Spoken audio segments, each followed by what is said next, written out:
Supreme Court, Lord Hope, read classics, and the current president of the court, Lord Newburger, read chemistry before becoming a banker and only as a last resort turning to law. Indeed, he recently shocked an audience of German lawyers, famously obsessed by formal academic qualifications, by saying that he had actually found it quite easy to move from a more rigorous to a less rigorous discipline. The real problem was moving in the opposite direction. Now, if you look at the well-known names among current practitioners, the ones that one sees regularly in the newspaper reports, Michael Beloff, Michael Mansfield, Dinah Rose, all studied history at university. And I hope that this course catalogue ought to persuade at least quite a lot of you that you can have a reasonably satisfactory legal career without thinking seriously about law until after you leave university. Now, I don't think that this is actually an accident.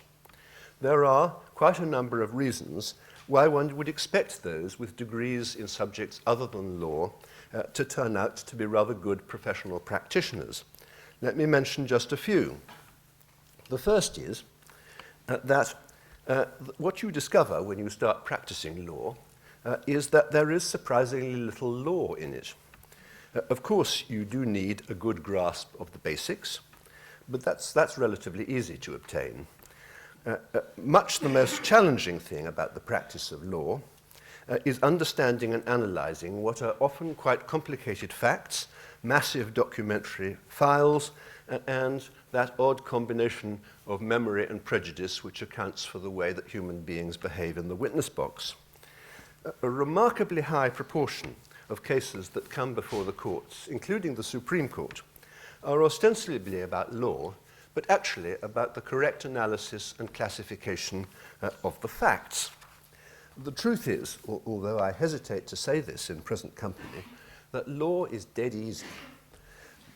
Most of it is common sense with knobs on. What is difficult are the facts.